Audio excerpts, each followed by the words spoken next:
manifestation na binanggit ko noong nakaraan na hearing, Mr. Chair, regarding the case of a dear friend of mine who was killed through an EJK. He's an EJK victim, Delphine Britannico, Your Honor. The brother, which is also a close friend of mine, Mr. Salvador Britannico, is here. I hope, Mr. Chair, that we could give him some leeway and a little bit of time just to tell us the story of the death of his brother, Mr. Chair.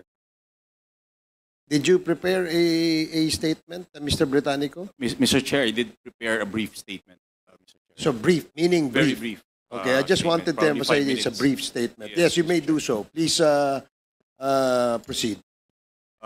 Magandang hapon po sa inyong lahat. Maayong hapon sa tanan. Una po sa lahat, nagpapasalamat po ang aking pamilya